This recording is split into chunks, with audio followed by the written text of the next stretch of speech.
Ето това е, което е изчистено в рамките на една седмица от АПИ. Това е пътя между Брестово и Какрина. Ето да ги видите какво правят 10 човека цяла една седмица, 1 километър. И това, ако е изчистено, аз сигурно съм марсианец. Не знам. Това го имат за изчистено. Колите така си висят отгоре на пътя.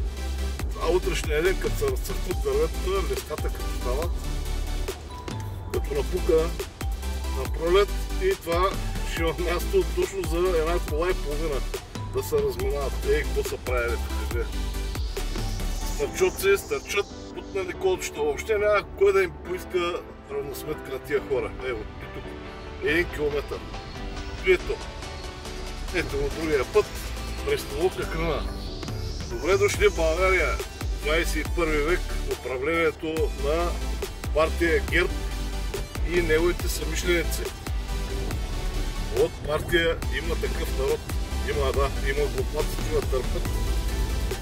Такъв народ имало. Глупаци, че ме търпят. И кмета на Ловеч. Защото даже една туалетна не е направил и ни пускат за хората, пък иначе се правят на велики.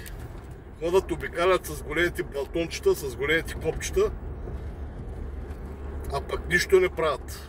Когато хората бедстват, на то не било бедствено положение, защото пътят бил изчистен, може да се движиш с верижна машина по него. Ето за това. Това е то. Вижте го. Пътя Какрина, Брестово. Той са методите, управниците и цялата държава.